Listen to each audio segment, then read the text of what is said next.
It was exactly 1 hour before the most important dinner of my whole life when I decided to do something that most people would call a mistake. I gave away my lunch and a $700 scarf to a man who didn't have a home. I walked into that dinner and found that very same man sitting right at the head of the long table. My name is Grace Monroe. My boyfriend, Nathaniel Whitmore, came from a family that was so incredibly wealthy it barely felt real to me. His father, a man named Franklin Whitmore, was a famous billionaire who had stayed away from the public eye for 10 long years. He had even stopped talking to his own oldest son just because that son married a woman he did not think was good enough for the family name.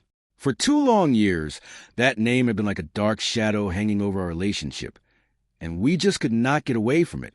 Now, it was finally my turn to be judged by him.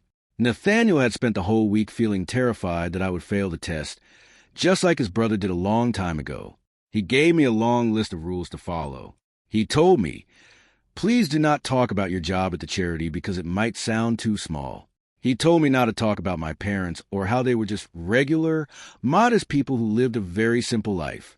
He told me I had to wear the dark blue dress and the very soft cashmere scarf he bought for me. And no matter what happened, he said I must not be late. This was because his father believed that being late showed that a person had a bad character. He thought punctuality was the same thing as respect. On the day we were supposed to have dinner, I took the train out to his father's big estate. It was a huge piece of land with green grass that looked like it went on forever. I decided to walk the last mile because I wanted to feel calm and get my nerves under control. The streets there were lined with giant houses hidden behind big iron gates. It felt like a world where I did not belong at all. The air was a bit chilly, and the trees were tall and quiet. That is when I saw him. I saw an old man sitting all by himself on a wooden park bench. He was shivering because he was so cold. His clothes were very thin, and his face looked like it had been worn down by things much harder than just getting older. Every part of me said I should just keep walking. I was already running very low on time and did not want to be late for the big dinner. But then I thought of my grandmother. She was a very wise woman. She used to tell me that you can see how good a person really is by how they treat someone who can do absolutely nothing for them. So I went over and sat down beside him on that cold bench. He told me that he had missed a free meal at the shelter that day and was very hungry. His stomach was growling. Without even thinking twice, I handed him the only food I had, which was just a simple sandwich I had packed earlier. Then I took my very expensive scarf, the one Nathaniel told me I had to wear, and wrapped it around his cold shoulders. It was soft and warm. He looked at me with blue eyes that were surprisingly clear and bright. He told me that I was a very kind woman. He said it was a rare thing to see someone stop for a stranger. Then I looked at my watch and saw that I was now officially late for the dinner. My heart started to beat very fast. I ran the rest of the way as fast as I could. Nathaniel was walking back and forth at the top of the stone steps, and he looked very angry and worried. "You are 17 minutes late," he whispered to me with a sharp voice. Then he looked at me and asked, "Where is the scarf?" When I told him that I gave it away to a man who had no home, his face turned white because he was so shocked and mad. He told me that his father judges every single thing and that this was a disaster. He said I showed up late and was not even wearing the one nice thing I had on. Even though he was angry, I felt a strange calm inside of me. I had chosen to be kind instead of keeping a piece of clothing. If that meant I did not get his father's approval, I was okay with that. The helper led us through a big, quiet hallway made of marble. Our footsteps made a loud clicking sound on the floor. We walked into a dining room that was bigger than my whole apartment. The table was so long it seemed to go on forever.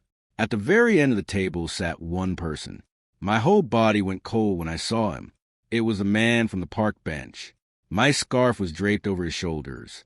Nathaniel saw his father and looked like he was going to fall over from the shock.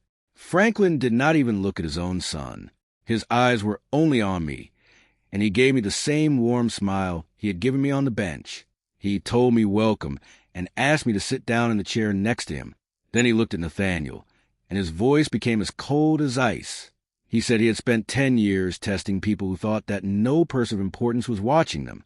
He said every fancy business person who sat at that table before had acted perfectly because they wanted something from him. But today, he said, this young woman stopped to help a stranger even after being told that every second was important. He said I gave away my only food and the warmth from my own body. He told Nathaniel that I had failed his test of rules, but that I had passed the only test that ever really mattered to him. He pointed to the seat right next to him, which was the most important seat at the table. He told his son he could stay, or he could leave, saying the choice was finally his. Dinner turned into a very quiet and honest talk between Franklin and me. We talked about my work helping people at the charity, my parents, and the good lessons they taught me while I was growing up. He listened to every word I said. Nathaniel just sat there in silence at the other end of the table. He looked very small. Before we had dessert, Franklin took the scarf off and handed it back to me. It was still warm. He thanked me for the comfort it gave him when he was cold. At the door, he told his son very clearly never to think poorly of me again. He said Nathaniel only had a place in the family because of my kindness. He told him to go home and become the kind of man I deserved to be with. That night, Nathaniel finally let out all his feelings. He said he was sorry for more than just being mean that evening. He was sorry for the 2 years he spent trying to make me into a person who was easier for him to control. He admitted he was scared of his father. I knew our relationship was not ending. It was finally starting to be something real and honest. 3 months later, we got married in my parents' backyard. It was a beautiful day with the sun shining through the trees. It was not a huge, fancy party. Franklin stood there with the other guests in a nice suit. He wore my cashmere scarf over his shoulders like a medal he was proud to have. He was not a scary or hidden man anymore. He was just my father-in-law, who loved to laugh. He watched with pride as I promised my life to a man who was now much more honest and humble. I had walked onto that big estate feeling scared of failing a test about how I looked or how fast I was. I did fail that test completely. But because I failed it, I passed the only test that truly matters in life. It is the test that is not measured by money or how important people think you are. It is measured by the kindness you show a stranger when you truly believe that no one important is watching you at all.